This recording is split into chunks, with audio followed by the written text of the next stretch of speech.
नमस्कार शेतकरी मित्रांनो, सघन लागवडीचे तंत्र म्हणजेच अधिक उत्पादनाचा मंत्र या वाक्याप्रमाणेच आज आपण अशा एका प्रक्षेत्रावरती उभे आहोत. अशा एका कापूस वाणाच्या क्षेत्रावरती उभे आहोत की ज्या कापूस वाणाची चर्चा यावर्षी संपूर्ण विदर्भभरामध्ये आहे. आणि कोरडवाहू शेतीमध्ये आणि विशेषतः सघन लागवड पद्धतीमध्ये या कापूस वाणाची लागवड मोठ्या प्रमाणात अकोला, अमरावतीसह संपूर्ण विदर्भात यावर्षी झालेला आहे.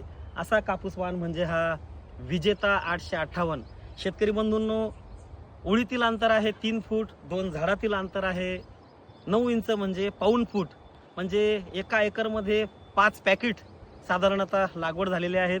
19 ते 20 हजार झाड संख्या आहे.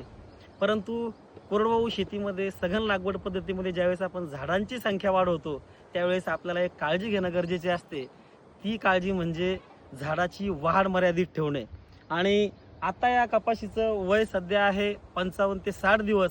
या 55 ते 60 दिवसाच्या कालावधीमध्ये या ठिकाणी 2 कीटकनाशकांच्या फवारण्या झालेल्या आहेत. आणि त्यापैकी दुसऱ्या फवारणीमध्ये म्हणजे 55 दिवसाचं जेव्हा पीक झालं त्यावेळेस वाढ नियंत्रक चमत्कार मेपिकॉट क्लोराईड या वाढ नियंत्रकाची फवारणी या ठिकाणी झालेली आहे. त्याचा फायदा असा होईल शेतकरी मित्रांनो, 2 फांद्यातील अंतर कमी होईल, 2 बोंडातील अंतर कमी होतं, फुलापात्यांचं प्रमाण वाढतं, झाडांची दाटी होत नाही.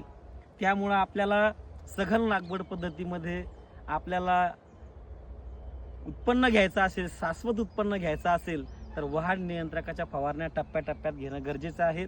विजेता कापूस पीक सल्ल्यातील पुढील व्हिडिओमध्ये आणखी नियोजन आपण जाणून घेऊयात. धन्यवाद.